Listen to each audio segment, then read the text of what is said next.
New data from Stats Canada reveals the country's annual rate of inflation has hit a 31-year high. Consumer prices for everything from food to gas, even furniture, is skyrocketing, and it appears wages simply can't keep up. So what's fueling this latest surge, and how long will this last? To discuss, we welcome back to CP24 BNN Bloomberg's Andy Bell, along with personal finance reporter for the Globe and Mail, Erica Alini, who's also the author of Money Like You Mean It. Thank you both for joining us.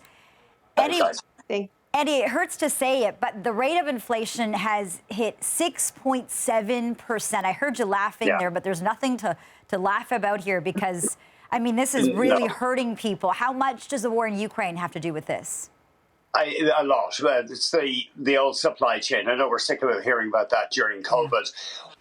The only thing that's funny really is that investors, a lot of them in the market, have never seen anything like this, haven't seen inflation like this in their entire careers. In fact, a lot of central bankers haven't. As you say, we're at the highest pace of increases in the cost of living in decades. The recent, obviously, the monstrous, tragic war in Ukraine has been a big factor, pushing up energy prices, but economists are now saying that it's demand pull inflation, that Canadians are out there, they're shopping, they're buying whatever toys they can buy, snowmobiles, ATVs, and so the planes are full, as long as you're not traveling with Sunwing, I guess, and so it's not just that the cost of materials has gone up, it's also that Canadians are just too exuberant in their spending, hence economists are saying that Bank of Canada will probably have to jack up interest rates pretty fast. We could get massive increases, even, this is pretty out there, even a whole percentage point increase at one stage. Okay, we'll talk about that in a moment. Let's talk about the numbers, Erica. So in March, prices at the pumps rose 39.8% compared to March 2021. We've been feeling the pain at the pumps, no doubt about that. Grocery store prices rose 8.7%. Furniture prices also rose 13.7%. Families everywhere dealing with sticker shock. What does this mean for most people, most families? One of the things that's really challenging is that the prices of everything are rising, right? So it's not like you can say, don't buy this, you know, like when we started hearing about supply chain snags, you know, you could say, you know, well, the price of lumber is really high. So maybe if you can postpone redoing your deck, you know, that would be a good idea. But now it's like, what do you do? And I would say one thing that people should keep in mind is that as we return to some kind of normality, as COVID-19 restrictions start to be lifted, the sticker shock could actually get worse. So if you start to go out, you're probably noticing that going out for drinks, going out to the restaurant, concert tickets, you know, even a ride share are much, much more expensive than you remembered from in 2019. And as we go back to the office, we're also going to get, you know, all kinds of lines are going to be added to our budget that we haven't had to worry about in 2 years. So commuting costs to, you know, having to have, you know, professional lunch out. Right. And so that return to normality is only going to amplify the impact of inflation. And there's no avoiding it, right? People have to go to work. They have to eat. I mean, they have to buy furniture, right? Andy, the experts keep saying something I want to get your take on. Inflation is a sign of a strong economy. There are a lot of families who certainly don't feel that way. So help us understand what that really means.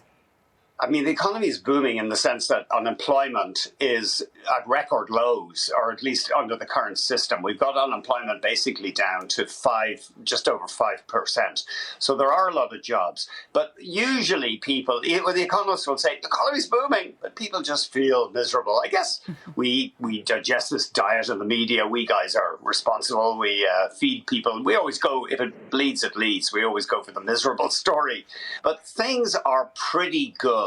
I mean, Alberta is turning up with the high oil price. And look at the rise in house prices, 50% in 2 years. I mean, that is a sign of a strong economy.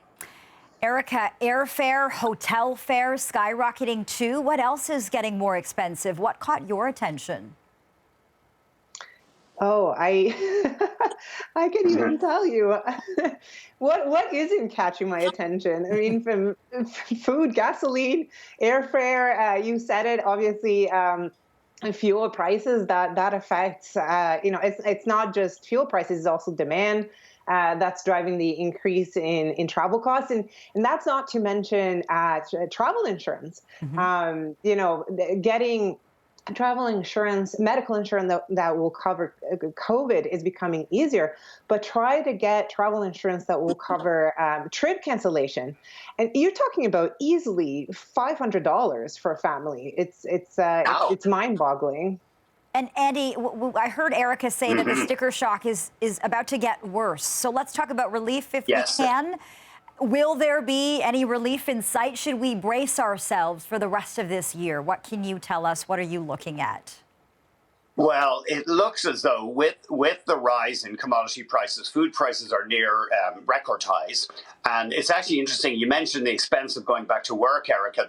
The Wall Street Journal had a story about that just the other day. People are coming back to work in the office. I should say back to the office, not back to work. They were working at home before.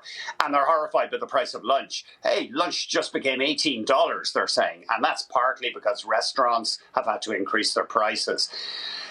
It looks as though we could be in for an extended bout of inflation unless we have a recession, because we've got this demand pull. A lot of people are working. A lot of people have quite a bit of cash that they saved up during the pandemic. Not everyone, I know.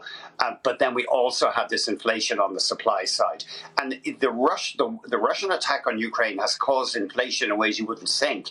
Massive numbers of goods come by train across to Europe, across the Eurasian landmass. A lot of those have been diverted now because they don't want to be passing through Eastern Europe. So that means they have to get ships, and that costs more, takes longer, and it's hard to get ships. So the war in Ukraine is actually having knock-on effects, subtle effects throughout the global economy, tending to feed inflation as well. 20 seconds left. Erica, your advice to families tonight.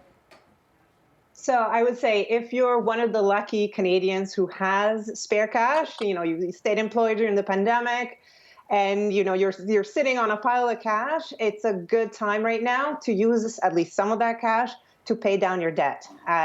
One of the side effects of inflation is interest rates are going up. Borrowing is fast becoming more expensive. So a lump sum, towards your mortgage, accelerating your debt payments, anything you can do will take some of the stress off. Solid advice. Erica Alini and Andrew Bell. We'll have to leave it there. Thank you so much for your time tonight.